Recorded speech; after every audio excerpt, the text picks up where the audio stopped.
마귀가 어떻게 접근하냐면, 여러분, 그 청소년 시기 때까지는 아이들이 교회 잘 나오는데, 대학을 들어가면서 청년의 시기에 교회를 잘 안 나오는 경향이 굉장히 많습니다. 그러니까 왜 그러냐면은, 마귀는 우리가 예배 못 드리게 하고 그냥 보이게 하나님과 멀어지는 그냥 대표적인 보이는 증상들이 있죠. 말씀 잘 안 보고, 기도 안 하고, 그리고 뭐 예배 안 가고. 이렇게 우리의 관계를 무너뜨리는 건 누구나 다 아니까. 근데 마귀가 어떻게 무너뜨리냐면, 그런 방식으로 우리 관계를 멀어지게 하는 게 아니라 성적인 것으로 무너지게 하죠. 그래서 대학교에 가서 남자 만나고, 남자 만나면서 사랑이라는 그 아름다운 이름으로 성적인 문을 개방합니다. 그렇게 성적인 순결이 무너지게 되면 영적인 순결이 같이 무너지죠. 그래서 하나님과의 관계를 직접적으로 건드는 게 아니라 성적인 순결을 무너뜨려서 결국에는 하나님과 멀어지게 하는 방식을 마귀가 하는 것이죠. 가장 마귀에게 틈을 크게 열어놓는 것이 성적인 무너짐입니다. 대학 가서 그냥 하나님과 멀어진 게 아니고, 남자 만나고 성적인 순결이 무너지기 시작하면서 하나님이 전혀 상관이 없이 그냥 쭉 가게 되는 것이죠. 대놓고 그냥 그렇게 처음에 들어오지 않습니다. 마귀는 성적인 것을 무너뜨리죠. 그래서 거룩함의 정반대 처음 얘기하는 게 음란을 버리라 라고 하는 겁니다. 음란을 버리라. 남자는 포르노 보면서 자꾸 이상한 상상을 하게 되면 거기에 집착할수록 어느 순간 하나님과 멀어지게 되죠. 가슴 아픈 일인데, 우리가 뭐 건드릴 수 있는 문제이긴 하지만, 어떤 영적인 지도자가 무너지는 거 한번 보세요. 그냥 하나님과의 관계가 멀어져서 무너집니까? 그냥 그 티가 안 나잖아요. 마귀가 어떻게 무너뜨린가 보세요. 성적인 걸 무너뜨리면 그냥 그 교회의 어떤 영적인 리더십은 다 끝나는 겁니다. 그렇게 들어가죠. 어떤 목회자뿐만이 아니라 우리의 일상도 마찬가지입니다. 그 사랑이라는, 특히 여자들, 남자들은 포르노에 취한다면 어떤 사랑이라는 아름다운 이름에 그렇게 그냥 개방해버려요. 그냥 열어버립니다. 그러면 그럴수록 하나님과의 관계가 완전히 무너뜨려버리는 거죠. 무너지는 겁니다. 성적인 순결이 영적인 순결과 직결된다는 사실을 꼭 기억해야 돼요.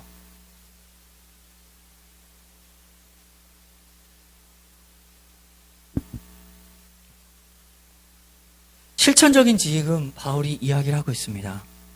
어떻게 거룩함을 이루어 나갈 것인가. 두 번째는 무엇이냐면 조금 더 적극적인 표현인데, 그것은 형제 사랑입니다. 형제를 사랑하는 것이 거룩한 길로, 거룩한 자녀로 살아가는 것이다. 9절을 보면, 형제 사랑에 관하여는 너희에게 쓸 것이 없음은 너희들 자신이 하나님의 가르침을 받아 서로 사랑함이라. 잘하고 있다. 정말 잘하고 있다. 서로 사랑하고 있다. 그런데 거기서 조금 더 그 영양의 부족함이 있어서 건강하게, 영적인 건강함을 채우기 위하여 바울이 권고를 하는 것이 무엇이냐면 11절이죠. 또 너희에게 명한 것 같이 조용히 자기 일을 하고 또 너희 손으로 일하기를 힘쓰라. 그리스도인의 생활 중에서 조용히 있는 것, 굉장히 큰 덕목입니다. 조용히 좀 있어야 됩니다. 이게 조용히라는 것이 수다가 많거나, 뭐 연예인 김호영도 말이 많고 막 그러는데 막 수다가 많거나 막 말을 많이 하는 그런 게 아니고, 여기서 조용히라는 거는 처음에는 하나님과의 관계에서의 평안함을 가져서 그 호수가 물이 막 요동치지 않고 하나님과의 관계 안에서의 그 내 마음의 호수가 평안하게 있는, 아주 조용하게 있는 그런 것들을 먼저 이야기합니다. 그러니까 성품의 문제가 아니라, 그러니까 사람이 말이 많은 좀 사람이 있어요. 그거가 신앙과 상관이 없습니다. 사람이 많이 말을 하는 사람일 수도 있고, 적극적이고 막 내향적이지 않고 외향적인 사람이 있죠. 그 얘기가 아니고, 먼저는 하나님과의 관계에서 조용함, 잠잠함, 그리고 나서 그 평안의 물결이 내 안에 있을 때 다른 사람에게 흘러나오는 조용함을 이야기하는 겁니다. 분명히 구별해야 돼요. 하나님과의 평안한 관계 속에서 흘러나오는 자연스러운 조용함이 있죠. 그러니까 다른 사람 말을 들어줍니다. 막 떠들지 않고 막 이렇게 얘기하지 않고 하나님과의 관계가 평안하기 때문에 교회 안에서 사람을 얘기를 좀 들어주죠. 우리가 형제사랑이 왜 조용하는 것과 연결되는지 보세요. 상처받는 거, 교회 안에 상처받는 거 다 거의 말입니다. 말.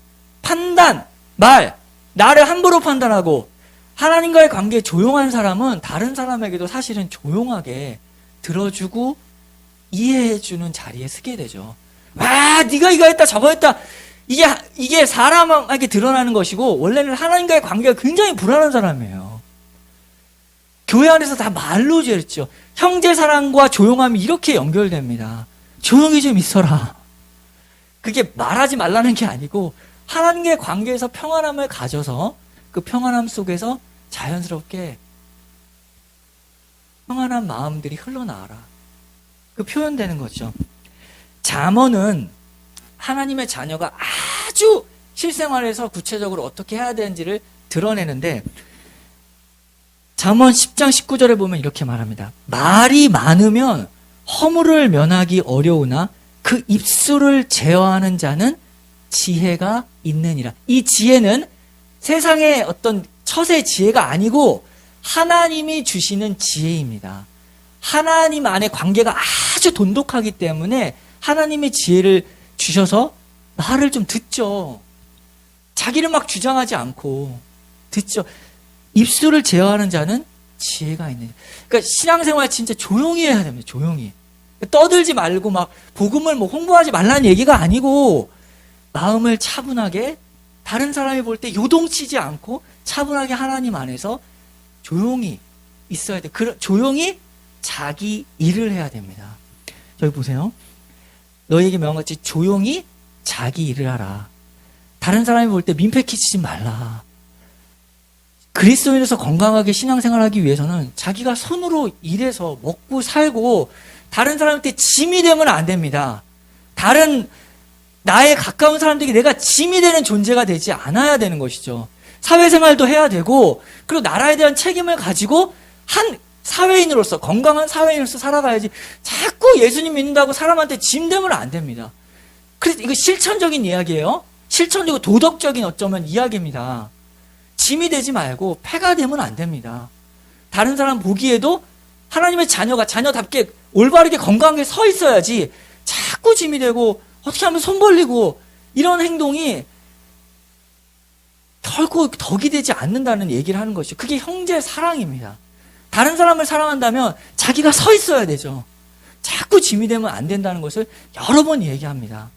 그래서 서로 사랑해서 12절 이는 외인에 대하여 단정히 행하고 또한 아무 궁핍함이 없게 하려 함이라. 형제 사랑의 가장 삶에 있어서 구체적인 실천을 이야기합니다. 그런데 이제 보니까 거룩함이 다만 나만으로 머물러 있는 것이 아니라는 것을 알게 되죠. 거룩한 인생길을 걸어가면 다른 사람에게 단정히 행해서 하나님의 자녀로서 저렇게 살아가는 모습을 보면서 하나님께서 영향을 줍니다. 영향력을 준다는 거죠. 거룩이 가장 큰 영향력입니다. 우리가 어떤 사회에 어떤 영향력을 주려고 무슨 일을 하고 막 봉사를 하고 그런 것들을 잘못됐다는 건 전혀 아니에요. 가장 큰 영향력은 오늘 말씀 그대로 하나님의 뜻은 이것이니 거룩함이라. 거룩이 가장 큰 영향력이다. 가장 슬기로운 그리스도인 생활이다. 라는 것을 보여주죠. 오늘 다 실천적인 이야기예요. 잘난 척하지 말아라. 음란이라는 죄를 지을 만한 환경이 오고 남을 막 비판할 만한 모임이면 가지 말아라. 도망쳐라. 피해라. 음란을 버려라. 도망쳐라. 피해라. 형제 사랑하기 위해서 올바로 서 있으라. 민폐를 끼치지 말고 자기 할 일을 조용히 하라. 주님께서는 우리에게 이렇게 말씀하십니다. 더욱더 잘하고 있는데 잘하고 있는 데살로니가 교회에 더욱더 전진하게 하기 위하여. 우리가 데살로니가 교회는 이것으로 교회가 하나님께 칭찬을 받죠. 하나님께 칭찬받는 교회가 되어야 되죠. 근데 이 데살로니가 교회가 무슨 대단한 일을 벌였습니까? 막 나가서 막 기업을 막 일으키고 아니에요. 얼마 되지도 않은 이 교회가 하나님 앞에서 거룩하게 서 있는 것이 많은 사람들, 빌립보 교회, 마케도냐 여러 군데 소문이 나서 그 거룩함으로 정말 다른 사람에게 영향력을 주는 하나님의 일을 하는 교회가 되었습니다. 우리 개인의 삶도 마찬가지예요. 하나님의 뜻은 이것이니 거룩함이라.